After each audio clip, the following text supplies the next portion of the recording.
Well, what a tremendous honor to be introduced in that way. And when someone takes the time, like Hal did, to research a person's ancestry and really find out about where that person comes down the line, that is the most honorable introduction. And I just want to thank you so much for that. That really, really touches me. And I'm afraid my great-grandfather, C.E.S. Wood, might be proud of me in a lot of ways, but he was an anarchist, and I think I'm about 180 degrees apart from him in what I'm going to say tonight, but he was one of the first people who spoke out very vocally against old-growth logging in the Pacific Northwest 100 years ago. So he and I come at this a little bit differently in our perspectives, but then again, society has changed a lot in the last 100 years. It is a great honor to give this address. As Bioneers, we all come together in a community of spirit, a community of intention, and a community of hope for the future of this planet. Collectively, we find ways to reduce our own individual footprint on this earth, and we hope that our commitment and innovations will spread to others. That is a worthwhile endeavor. Gandhi said, we must be the change we want to see in this world. But I am here tonight to suggest that we must do more, to not only reduce our footprint, but also expand our imprint. We must become effective champions of nature, and specifically we need to convince our government now to use its authorities to reverse the most encompassing destruction society has ever amassed against this earth. It is a challenge unparalleled in the history of human civilization. I hope to show you this evening how you can, and indeed why we all must, call our government to task. Let me begin by taking stock of where our civilization sits on the trajectory of environmental loss, and then I will suggest why government is essential and yet why it is not working. And finally, I will suggest a new discourse that we could all call upon to engage our government in protecting nature. Let us first confront the big picture. We are rapidly losing life on this planet. Just a few statistics speak volumes. In this country alone, 9,000 species are at risk of extinction. Fish advisories for toxic contamination are in effect for 25% of all rivers, 35% of all lakes, 71% of all estuaries, 100% of the Great Lakes. That means you can't eat fish out of those bodies of water. More than half of all streams in the United States are polluted, and we've lost over 59% of our wetlands since white contact. The Pacific region has lost over 90% of its old-growth forest. The amount of urban land has quadrupled between 1954 and 1997, and according to the Environmental Protection Agency, 95% of all Americans now risk an increased risk of lung cancer just by breathing outdoor air. EPA estimates that 8% of women of childbearing age have unsafe levels of methyl mercury in their blood, and now more than 300,000 newborns each year risk learning disabilities due to fetal exposure to methyl mercury. Babies in the United States are being born polluted. On a global level, approximately half of the world's original forest is gone. Another 30% is degraded or fragmented. The World Conservation Union has found that globally 30% of all fishes, 20% of all amphibians, 25% of all reptile species are threatened, and that the Earth's natural systems have declined by 33% over the last 30 years. Global warming is a threat that eclipses all others, and it is accelerating.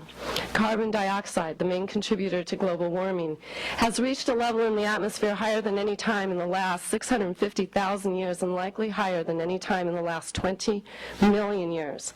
Scientists warn that temperatures increasing worldwide may doom a third of the planet's species to extinction within the next 44 years. The polar ice cap and almost all of the glaciers of the world are melting.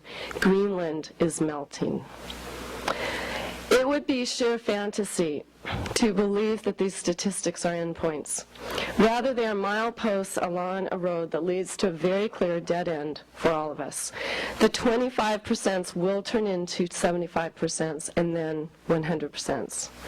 At some point, and perhaps very soon, there will be mere fragments of a natural system left, and it will not support abundant life on this planet. If you take a hard look at the pace of change, you will see that such an endpoint could come within our lifetimes. We therefore need an immediate, massive shift in the way our society conducts itself. We've been saying that for years now, and our problems have only worsened. If you are a strategic thinker and devoted to the cause of environmental health, you might be thinking right now, what is my part in accomplishing such a massive shift? Well, in assessing what you can do from this point on, think about what you've done during the last 2 decades to protect nature. It is during this most recent time period that most of the losses have accelerated, and my guess is that most of you have been recycling, composting, buying organic products, using less paper, using rechargeable batteries, driving less, and trying to convince your family members, neighbors, and friends to do the same. These are important changes to make because they serve as examples to show others that we can make adjustments without society collapsing. But the collective efforts on the part of dedicated citizens has not been enough. Sadly, they have barely made a dent in the way that broader people, the broader mass of people, goes about everyday living. For every person switching to hybrid cars, I can show you 10 driving SUVs. For every 10 people that turn off lights to save electricity, I can show you 100 that leave lights on when they leave the house. For every 100 people that recycle their plastic milk jugs, I can show you 1,000 that just don't bother. At some point, environmental strategy must acknowledge simple mathematics. If the rate of voluntary conversion to eco-friendly behavior is not outpacing the rate of destructive behavior and outpacing it enough on the macro scale to turn the tide of environmental parameters that we must pay attention to, like species loss, climate change, deforestation, toxic pollution, and such, then we are not reversing environmental losses. We are just slowing them by some indeterminate amount. As you know, the definition of insanity is doing the same things 1,000 times over with the same result and expecting a different result on the next attempt. We must now rethink our strategies for protecting nature, and we must do so urgently. The net losses over the past 2 decades make one thing very clear. Environmental responsibility cannot be left solely to volunteerism. Now, certainly, if we were looking for the most creative and rewarding ways to improve our environmental conditions, we would not look to government. We would effectuate change through education and art and religion and the marketplace. We would plant the seeds of a new environmental ethic, as Aldo Leopold suggested decades ago, and hope those seeds might blossom into a new way of relating to the earth. But is there something about environmental harm that inherently requires the participation of government? I would suggest there is. The global warming crisis demonstrates this problem. Most Americans, including Bioneers, drive their cars still, despite the fact that these cars emit carbon dioxide to the atmosphere, and that carbon dioxide is the highest contributor to greenhouse gases, and that global warming, if unchecked, could end our life on Earth, at least as we know it today. Why have individuals not radically changed their driving behavior? Because they lack the necessary feedback loops to account for environmental harm in their rational decision-making. First, they have no idea what it will take on their individual part to address global warming. They don't know if they should reduce their car trips only when it's convenient for them, or if they should drive 50% less, or if they should just give up driving altogether. They don't know what their individual responsibility is to solve this global problem. Second, even if they do reduce their car trips, they can't control the actions of the other Americans, the millions of people who drive, and so there is an immediate offset to their positive behavior. We may be quick to criticize people who drive SUVs because their gas-guzzling vehicles contribute more to global warming than our smaller vehicles do, yet we must ask ourselves, are these SUV drivers simply crazy? No, they are quite rational. That is the problem. Absent that feedback loop, people cannot calculate their environmental footprint, and they cannot factor long-term environmental harm into the equation of their everyday lives, and so they go about doing things that are the most convenient to them in the short term. They may not be acting intelligently over the long term, but they are acting rationally in the short term. And so whether you are talking about global warming or toxic chemicals or destruction of land or any other environmental issue, we are led to one clear and haunting prospect. The rational behavior of the now 300 million citizens of the United States of America is not likely to change in the massive and urgent way it must in order to address the environmental crisis of today. And that is precisely why destruction will continue if environmental strategies rely on pure voluntarism alone. We must call upon our government to step in and address the environmental collapse around us. Government is constituted for the purpose of assigning individuals responsibility as part of a collective society. That is a big part of its function. Look how seamlessly the tax system works. We need roads and schools and parks and a defense system. And government takes a huge chunk of our paychecks to accomplish these needs. We need government to allocate responsibility to us when it comes to the environment.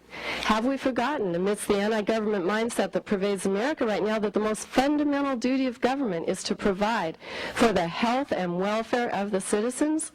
That duty has encompassed since ancient times the protection of natural resources for present and future generations. There is nothing more basic than that. Does this mean government must impose draconian measures on us? Perhaps not. The hopeful aspect of a society built on massive waste is that a good deal of belt-tightening can occur without effects being noticed on an everyday level. Would we notice if our toilet paper were unbleached rather than bleached? Or if our kids' bubble gum were not packaged up as SpongeBob SquarePants? Or if styrofoam suddenly disappeared from fast food stores? Probably not. And for the changes we do notice, perhaps we would not resent government regulation if it were more clear what purpose it serves. People might suffer a few dandelions in their yards if a ban on pesticides kept more kids out of cancer wards. We welcomed a ban on asbestos when we saw exposed workers dying of lung cancer all across America, and we supported a ban on leaded gasoline when we learned that lead caused mental retardation and nerve damage in our children. We embraced a ban on CFCs to address the globe's ozone layer. But in all of these instances, we needed government to step into the market because our so-called free market gives consumers no real freedom of choice. To have real choice, consumers must have real information, which for the most part they lack. In many instances, government could simply ban environmentally destructive behavior without the citizens blinking twice. But we must also realize that the closer we get to environmental collapse, the more draconian the regulatory measures will have to be to provide for the survival of the maximum number of people. Freedom didn't reign in New Orleans after Hurricane Katrina hit, and there was not a lot of consumer choice then either. In the end, we are all subject to nature's jurisdiction, and government's most important job is to keep us in compliance with nature's law. So the next question is, where is government these days? Well, your government is hard at work. In the 1970s, at the height of the environmental movement, Congress passed a set of statutes that boldly addressed environmental damage. And these included the Clean Water Act, the Endangered Species Act, the Toxic Substances Control Act, and many, many others. As a result of these statutes, we have more environmental law than any other country in the world. And we have hundreds and thousands of pages of federal and state statutes and regulations and court cases. And we have more environmental officials than any other nation on earth. They work in federal and state and local agencies, and they are charged by law with protecting our environment. In fact, billions of our taxpayer dollars fund their work. So why then is the environment spiraling towards disaster? The problem is not that these officials lack authority to control environmental harm. The statutes give tremendous authority to federal, state, and local officials to control just about any environmental harm you can possibly think of. The problem is, along with this authority, these laws give discretion to the agencies to permit the very pollution or land destruction that the statutes were designed to prevent. Of course, the permit systems were never intended to subvert the goals of the environmental statutes. They were never intended to be the end-all of regulation. But agencies across the board have used their discretion to enshrine a permit system that inevitably sinks statutory goals. The majority of all agencies spend nearly all of their resources to permit rather than prohibit environmental destruction. Agency discretion has bred institutionalized permissiveness. Whether you're talking about the EPA or the U.S. Fish and Wildlife Service or a state water agency or a city planning agency or just about any other, these agencies are simply not saying no. And now the overarching mindset of nearly all agencies is that permits are there to be granted. Let's take the Clean Water Act, for example.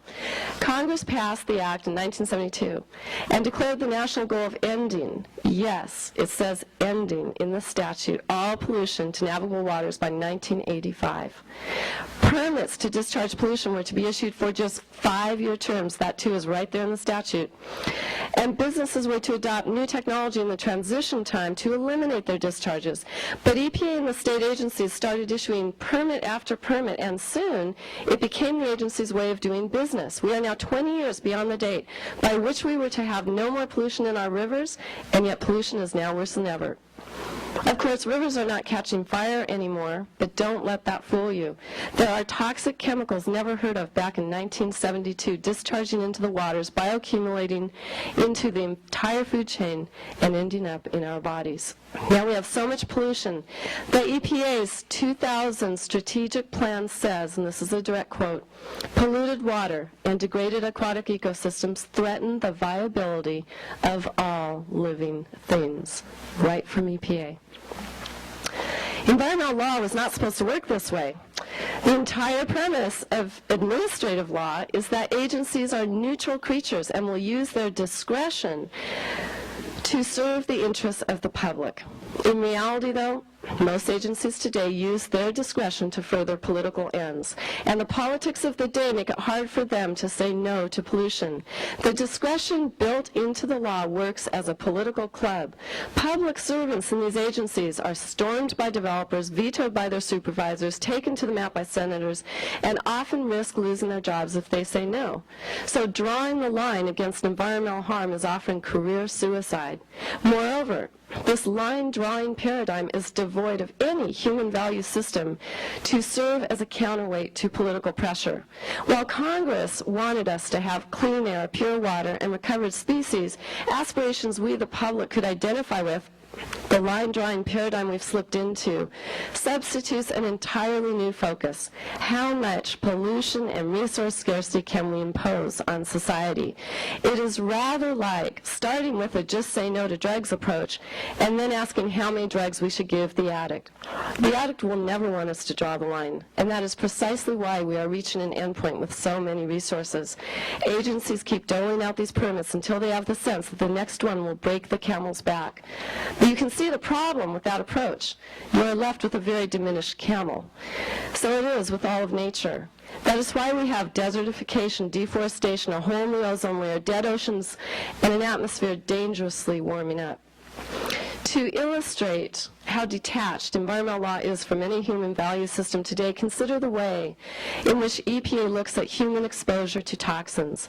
With every pollution scenario, EPA tries to draw a line at how much pollution will impose an unacceptable risk to society. And so in decision after decision allows toxic pollution that carries a certain probability of causing cancer cases.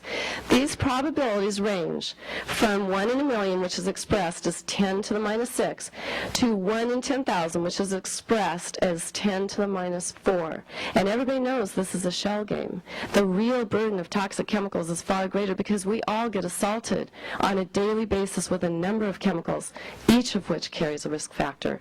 EPA spends a huge amount of our money in its struggle to determine whether to allow a risk factor of 10 to the minus 6 or 10 to the minus 4. But let's face it, there's no real value difference between the two unless you want to count coffins.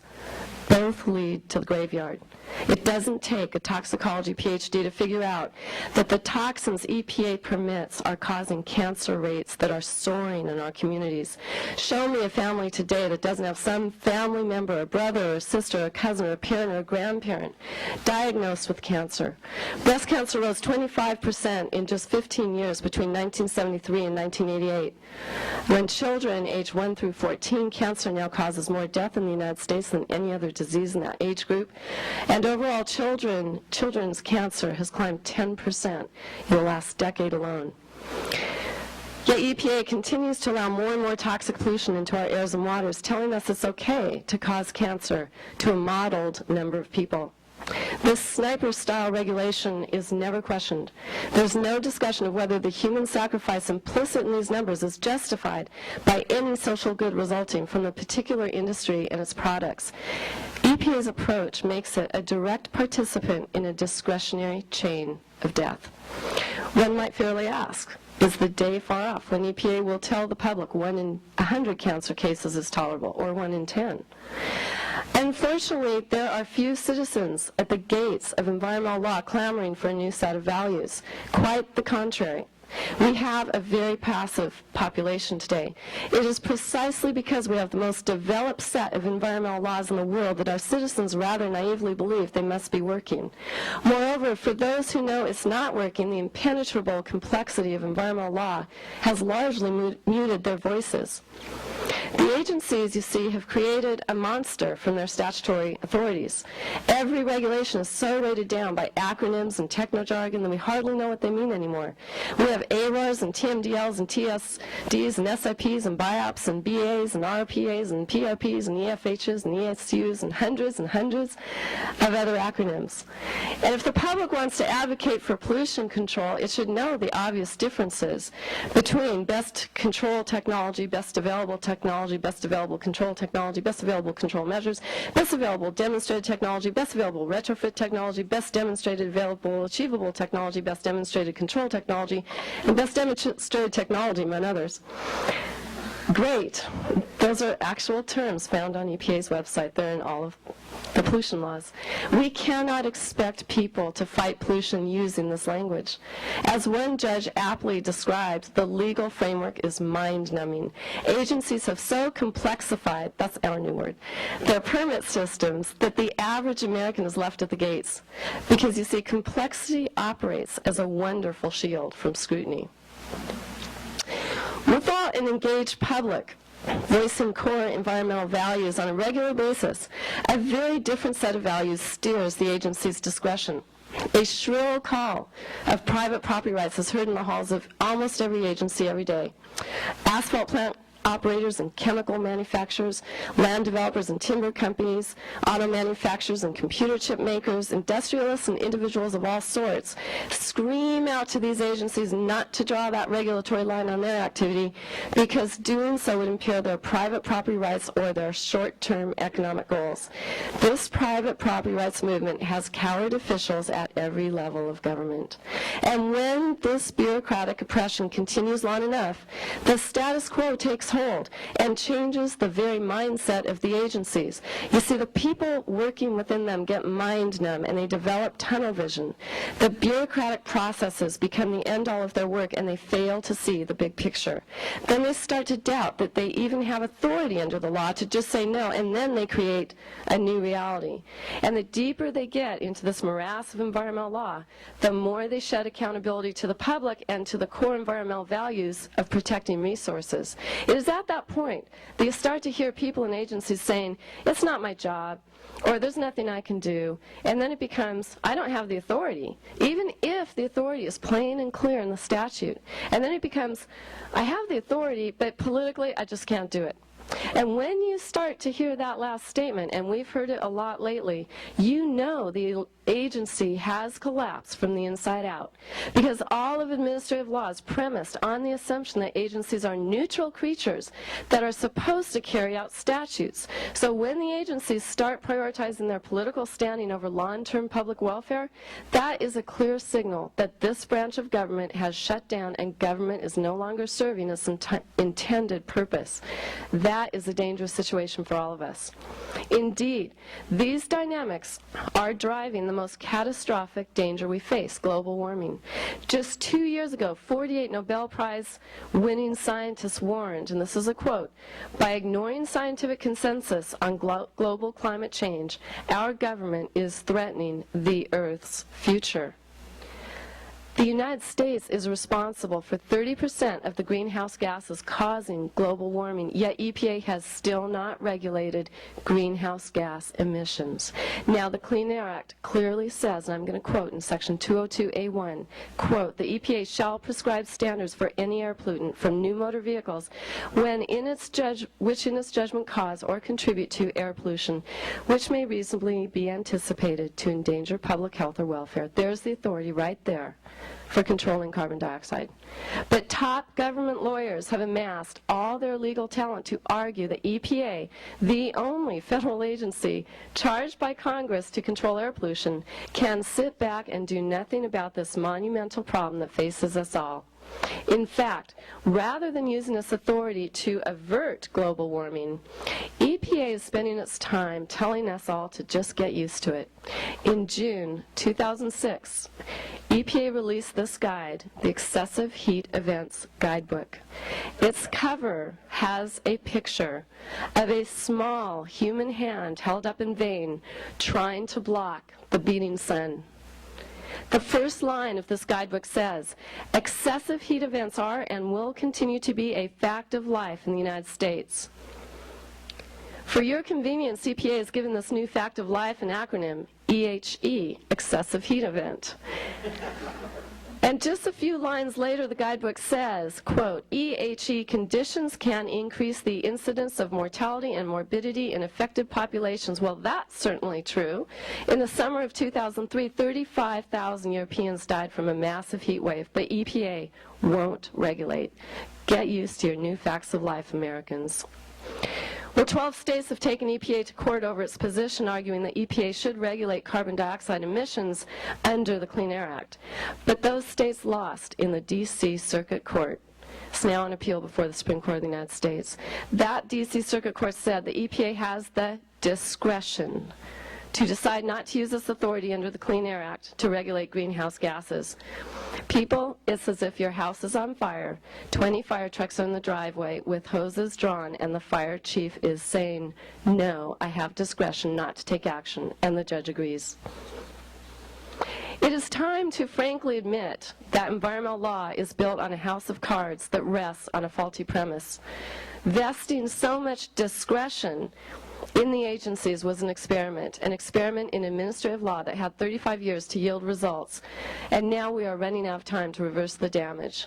The good news is that in this vast bureaucracy lies the tools and funding to halt much environmental destruction and to do so very quickly. But we must find ways and words to reinvigorate the citizenry and reclaim environmental law. We do not need another set of statutes. Agencies have plenty of authority. We just have to convince them to use it. To do that, we have to speak with a new voice. We need not search far to find that voice. There is a proven paradigm of thinking that is organic to our landscape here in the Northwest. This way of thinking is reflected in the goals of every federal environmental statute. The Supreme Court expressed it as foundational doctrine in cases rendered over 100 years ago. Indeed, this way of thinking has guided societies of the world for millennia, yet it has been all but forgotten by modern agencies whose regulations spread like an invasive species across the legal landscape. So let's do some ivy removal and see what's been covered up. There is an ancient paradigm of environmental law that I refer to as nature's trust. To immerse yourselves in this way of thinking, let's close those statute books and imagine the resources important for present and future generations. They are the air, the waters, the stream bed, the wildlife, the fisheries, and other elements vital to life itself. Nature's trust characterizes these natural resources as being in a trust managed by the government for future generations. A trust is an ancient legal concept that emerges from property law. And I said property law, not statutory law. A trust is a legal type of ownership whereby one manages property for the benefit of another. And there are always three parts to any trust. There's the trustee, the beneficiary, and the corpus. So stay here with me. The corpus is the property of the trust. The corpus of nature's trust is the waters, the wildlife, the air, and the resources vital to our existence. The trustee is the person who manages that trust for the beneficiaries. Our government, as the only enduring institution with control over human actions, is the trustee of our natural resources. The beneficiaries of this trust are all of the generations of citizens, past, present, and future. With every trust duty, there is a core duty of protection. This means the trustee must take action to defend the corpus of the trust against injury, and where it has been damaged, the trustee must restore the corpus of the trust. The trustee is accountable to the beneficiary, for the beneficiary, that's us, has a property interest in the corpus of the trust. So as the trustee of resources, government is accountable to us for its handling of property that belongs to the people. Now, nearly every state in this country has court opinions and statutes expressing this trust ownership of natural resources for the people. In our legal system, nature's trust principles were penned by judges long ago as the first environmental law of this nation. Beginning in 1892 with the Supreme Court landmark case called Illinois Central Railroad, courts across this country have said the government holds wildlife and navigable waterways in trust for the people, and the government must protect these resources. Indeed, courts of this country viewed trust principles so fundamental to governance that they arose as attributes of sovereignty ingrained in government itself. The Supreme Court said, quote, "The state can no more abdicate its trust over property in which the whole people are interested, like navigable waters and the soils under them, than it can abdicate its police powers in the administration of government and the preservation of the peace." This obligation to protect nature's trust lies at the very heart of government's purpose. The amount of natural wealth passed to future generations depends entirely on how well the government trustees defend the trust. And as the world has learned since time immemorial, a government that fails to protect its natural resources sentences its people to misery. Remember that little hand blocking the sun. It is perhaps not surprising that such a fundamental doctrine of government precedes this country, reaching back literally to Justinian times. My colleague Charles Wilkinson has actually traced the doctrine to Europe and the ancient societies in the Orient, Africa, Muslim countries, and Native America, and as he puts it, the real headwaters of the public trust doctrine arise in rivulets from all reaches of the basin that holds the societies of the world. Let me give you just one example, and there's just one out of many, of how this trust responsibility has been applied in another country to preserve natural resources. And the case I'm going to describe to you comes from the Supreme Court of the Philippines in 1993. It was a lawsuit brought by Filipino children, represented by their parents, of course, to end the logging of ancient rainforests in that country. And the High Court there found that in just 19 years, between 1968 and 1987, the amount of land mass covered by rainforests dropped from 54% to 4% because the Philippine government had allowed so much logging. Just 5 years later, that figure had dropped to 2.8%. The court found at that rate of deforestation, quote, "The Philippines will be bereft of forest after the end of this ensuing decade, if not earlier." So this was a case of a trustee, governmental trustee, allowing eradication of nature's trust, and the end was in sight. Not unlike the situation we face today. Here's how the miners, the children in that case, characterized their claim to the court. And this was a quote: "The government's continued allowance of logging will work great damage and irreparable injury to miners and their successors, who may never see, use, benefit from, and enjoy this rare and unique natural resource treasure. This act of government constitutes a misappropriation of the natural resource property it holds in trust for the benefit of miners and succeeding generations." So quite simply, the children were saying that their government was stealing from their future, violating their property right to the natural resources held in trust for them. The government of the Philippines countered this by saying that the rate of logging was, quote, "a political question for the executive or legislative branches to decide." In other words, leave it to our discretion. Sound familiar? Here's what the Supreme Court of the Philippines wrote.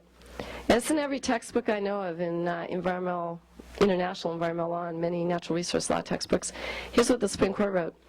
"Every generation has a responsibility to the next to preserve that rhythm and harmony of nature.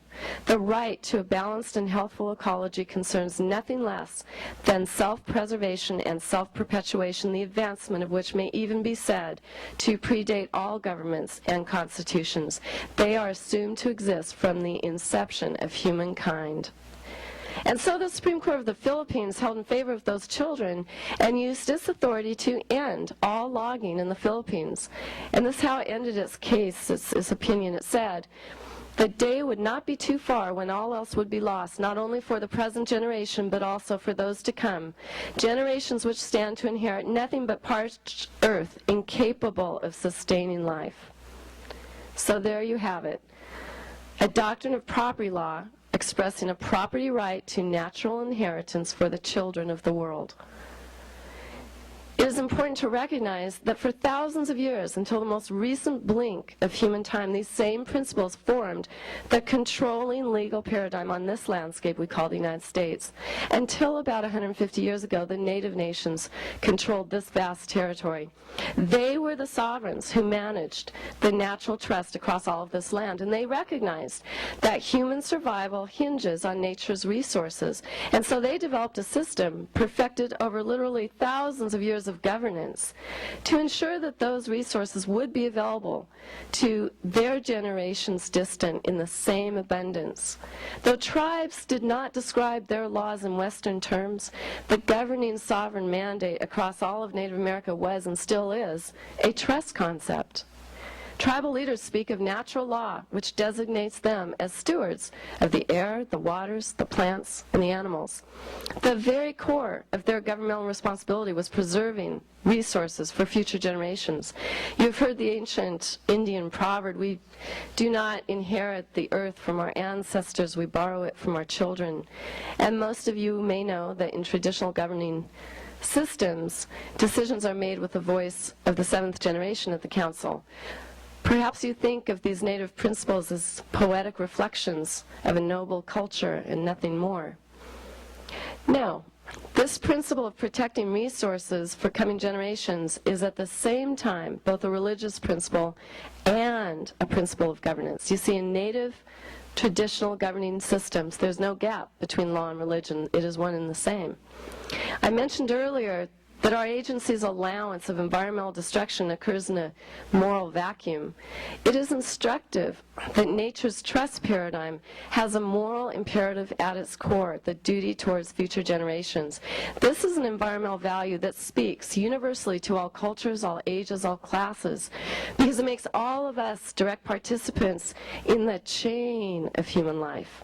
And so whether you find the doctrine on the pages of a U.S. Supreme Court opinion, or whether you find it in a Philippine Supreme Court opinion, or whether you hear it voiced at a tribal ceremony, this law encompasses the spiritual value that transcends all governments and cultures of the world.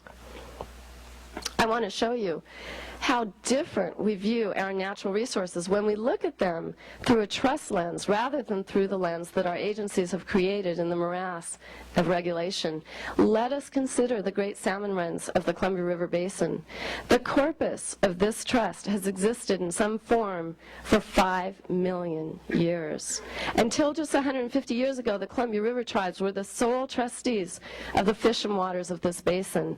Their survival hinged on maintaining the natural wealth in this trust. And so their governing sovereign mandate was protecting the trust for future generations. Even during times of starvation, the tribal leaders, the trustees, would not allow more harvest than that trust could sustain. And so under their stewardship, this salmon resource supported life for 10,000 years. 10 to 16 million salmon return to the Columbia River every year. Now that's a paying asset. When the tribes ceded their lands, the federal government and the states of Oregon, Washington, and Idaho became new sovereign trustees in the Columbia River Basin. And the tribes' direct authority over these resources shrank with their reduced territory. These new federal and state trustees were infant governments, governments that had just come into being. They had no experience at all in managing a natural trust. You might say it was like putting a child in charge of a cookie jar. These new trustees allowed unprecedented human indulgence with little thought to sustaining the fish. And under their management, half of the historic range of Pacific salmon has now been extirpated, and federal dams now kill over 90% of the juveniles of some salmon species. Wild salmon runs in the basin salmon are less than 2% of their historic levels. And now, in addition to low salmon runs, the fish are contaminated by toxic chemicals present throughout the waters and sediments of the Columbia River Basin. The fish contain any number of 92 toxic chemicals. They include chlorinated dioxins and furans, PCBs, arsenic, chlordane, mercury, and DDT.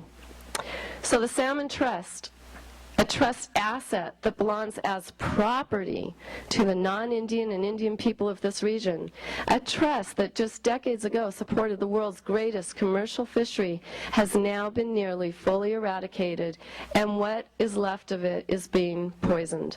All of this is made legal by permits and regulatory decisions made by the National Marine Fisheries Service and the EPA under the Endangered Species Act and the Clean Water Act, statutes that are supposed to protect our species and our waters. These agencies are simply not saying no. So the icon species of the Pacific Northwest is caught in the death spiral of modern environmental law. Even though court cases predating our modern regulations clearly say that water and wildlife are trust assets that belong to the public, the officials in these agencies don't see their duties as trust duties.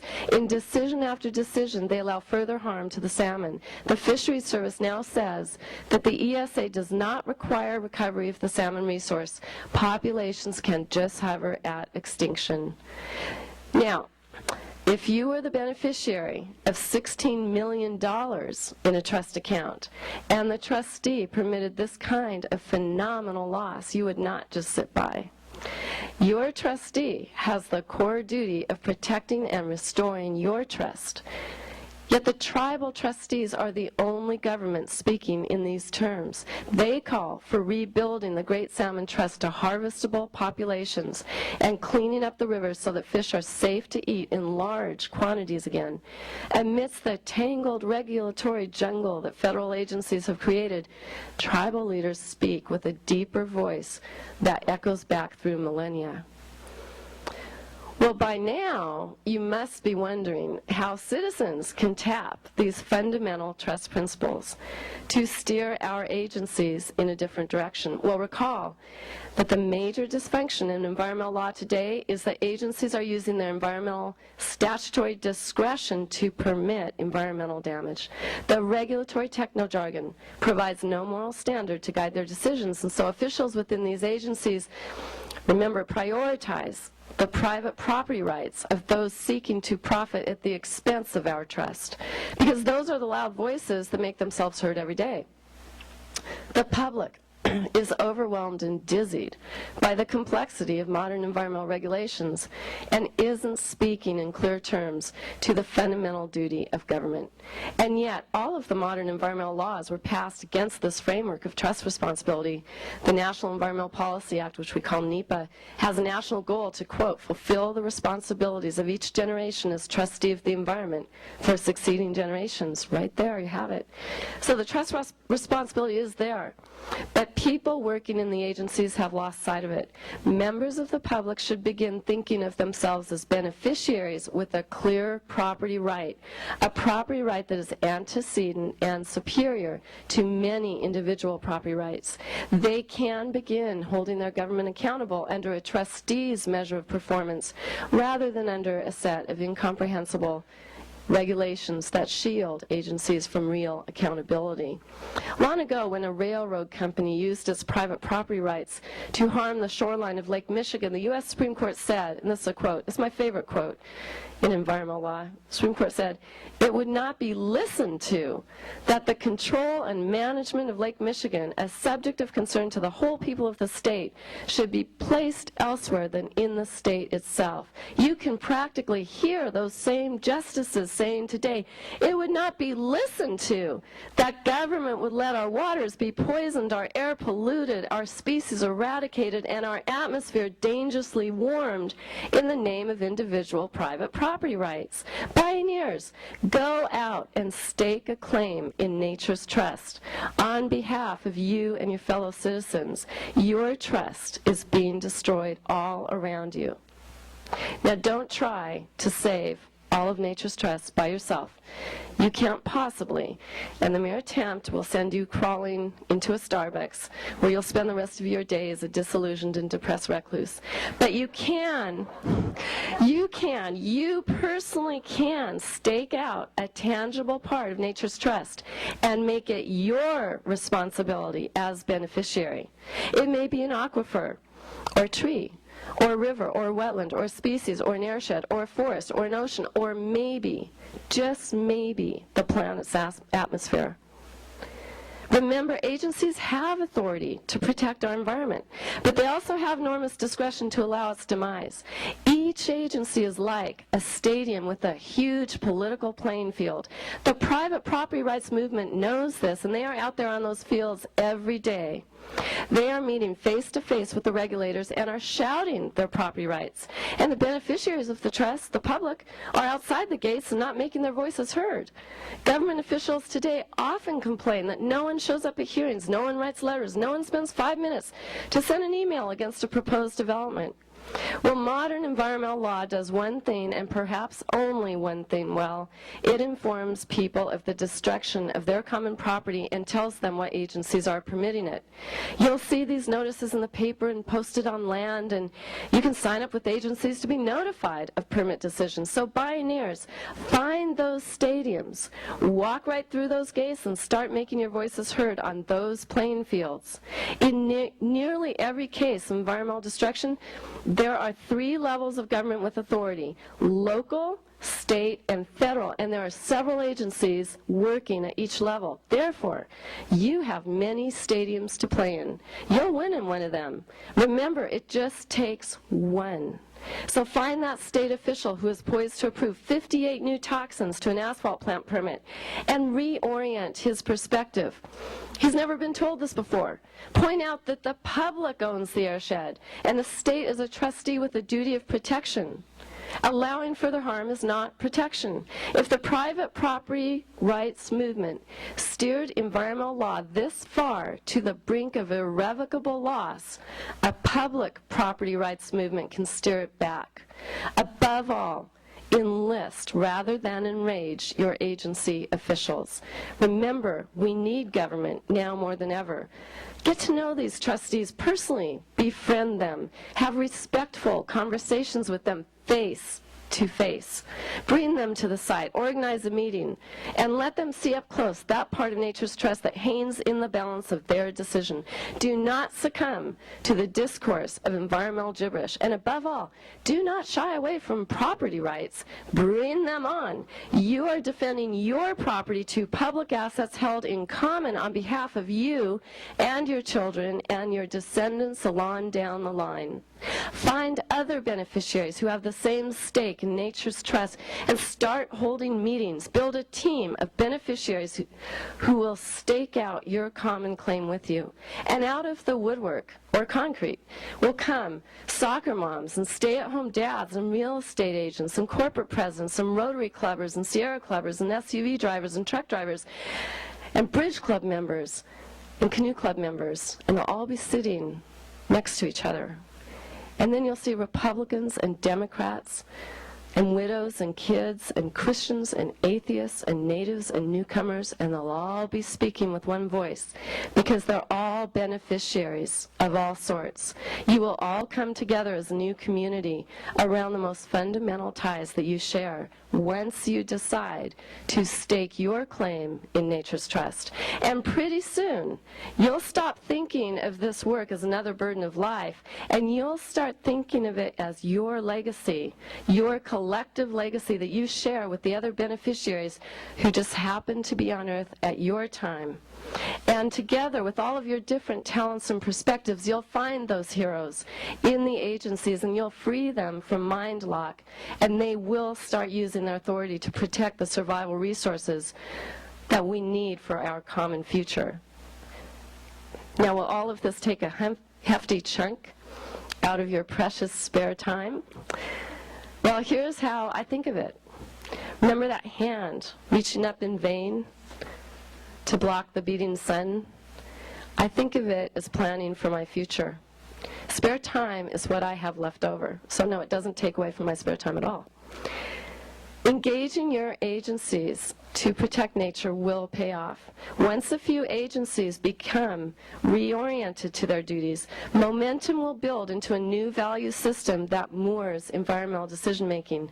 There are courageous officials out there in every stadium, and they need public backing. Let me give you an example of one.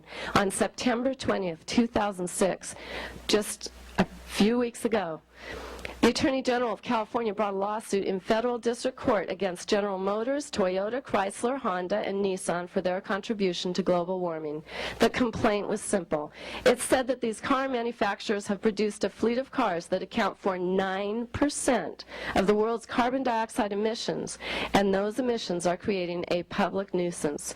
The Attorney General brought this action based on his trust duties. His complaint says, and I'm quoting from it, California owns the waters of the state and has a public trust interest in the state's natural resources, which include water, snowpack, rivers, streams, wildlife, coastline, and air quality. These resources have been injured by global warming and face a near certainty of additional future harm. These resources belong to the state and are worth billions of dollars. So, while the top attorneys at EPA are using all of their legal talent to avoid regulating auto emissions under the obvious statute, the Clean Air Act, the top lawyer in the state of California is using all of his legal talent to assert his trust obligation. And in doing so, he is single-handedly taking on 9%. I want to end our hour together by coming a bit closer to home. And later in this conference, I think it's Sunday, you will hear Spencer Beebe talk about Salmon Nation. Spencer's actually a cousin of mine. He'll be beamed in. Spencer runs EcoTrust, which is an organization working all along the Pacific coast and up in Alaska to restore salmon runs. Salmon Nation, which is his concept, represents a freedom to rethink and redefine your place in the world according to natural boundaries. What I have been talking about this evening is the same kind of freedom, a freedom to rethink obligations and property relationships. I'd like to end this evening with a story of how a community of ordinary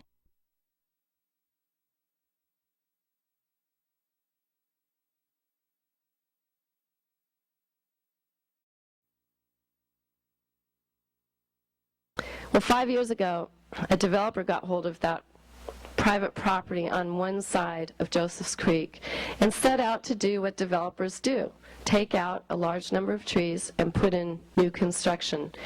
And normally these developments go in and no one takes much notice. Priceless habitats that have endured for millennia are snuffed out in the blink of an eye, all with the blessing of numerous local, state, and federal agency trustees that fall in line with their permits like a row of falling dominoes. The developers know how to work the system, and they usually don't waste any time after getting their permits before they haul out the bulldozers and start eradicating nature. Their giant machinery rips up trees, tears into the soil, bludgeons riparian areas. And after a day of this, there's really nothing left. Not so much as a reminder of the civilization that existed for literally time immemorial at these little places where the little streams come into the Columbia River. It's like going into a bank and tearing into bags of money and throwing it to the winds. Only up there on the Columbia, the wealth takes the form of natural assets that have accrued across millennia. This kind of thing happens every day up there in Vancouver, Washington, and the people just stand by because they don't think of themselves as citizens of Salmon Nation. They think of themselves as citizens of Vancouver, Washington, and they have faith that there must be nothing worth protecting because their city is, after all, using their land use laws and wouldn't give the developer a permit if there were anything worth protecting, and two, it's the developer's private property right, after all. But in this case, the neighbors and community people saw those salmon spawn. They gathered at that place, and they saw those salmon spawn, and they began to think of themselves in a new way. And that's all it took, just seeing those salmon spawn. They began to think of their citizenship in Salmon Nation as having a higher purpose than almost anything else they encountered in their ordinary days.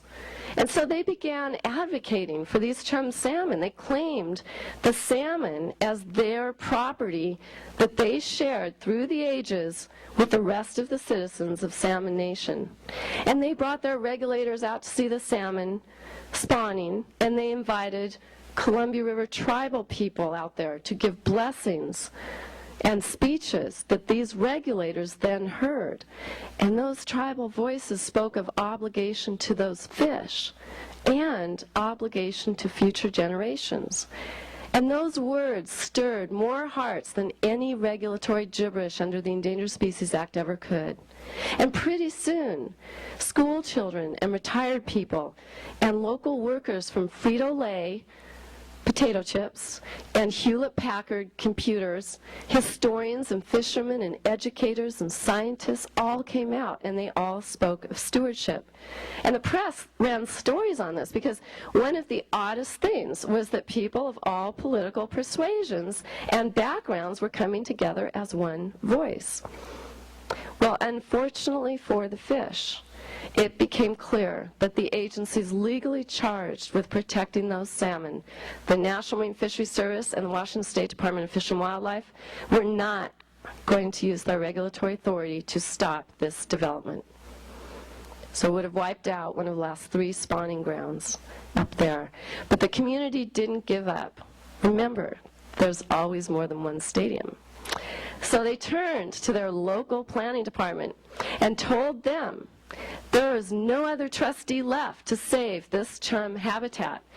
Well, it turns out that Vancouver, Washington has this obscure little tree ordinance that requires a permit before you cut trees. And the developer applied for a permit to cut 88 trees on the property, saying he needed to create space for an outdoor badminton court.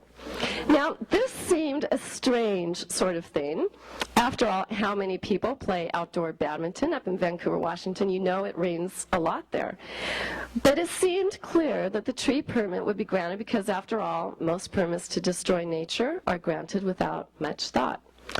Nevertheless, the community people continued undaunted, speaking in the same voice, and they kept bringing those local regulators out there and telling them face to face that truly they now held the fate of this species in their hands. Well, when the planning department finally issued a decision on the tree permit, it surprised everyone. Buried in that 21-page document was language flatly denying the tree permit on the basis that the developer didn't need to cut so many trees to create an outdoor badminton court. And for this proposition, the planning department cited the International Law of Badminton, which provided the official dimensions for a badminton court, 20 feet by 44 feet to be precise. That permit denial bought enough time for the city and county to find crucial funding to purchase the property and put it into conservation ownership. So in the end, it was the International Law of Badminton, not the Endangered Species Act, that saved those salmon. And I'm guessing it was the first time in modern land use law that the law of badminton has saved endangered species habitat. But what we see from this story is that local officials took personal responsibility for protecting nature's trust and creatively used whatever authority they could find to safeguard the great salmon for future generations. There will be salmon in that river next year and 100 years from now because those individuals came to realize that they were, above all else, trustees of nature's trust. And to that community, they are generational heroes because of it. And virtually no one will lament the absence of another subdivision along the Columbia River, even one that held the promised attraction of an outdoor badminton court. So, fellow Bioneers, we have arrived at that unthinkable moment in time, where entire food groups are contaminated, water carries poisons, and global climate disaster threatens to destroy nearly all of nature's trust. The consequences to society from actions taken by this generation of people are profound. Somehow, Fate has delivered all of us in this room, into this position at this pivotal moment. We did not live 100 years ago when it was too early to even imagine the destruction around us, and we will not live 100 years from now when it will be too late to save what we still have. We must claim this moment. Bioneers, you are quite personally the beneficiaries of this trust. So go out and defend your property rights in nature's trust for yourselves, your fellow citizens, and for the descendants of your generation. Do not look elsewhere for others to do it. As Al Gore states, yours is a generational mission, a moral and spiritual challenge. It is nothing less than leaving your imprint on this earth. So thank you.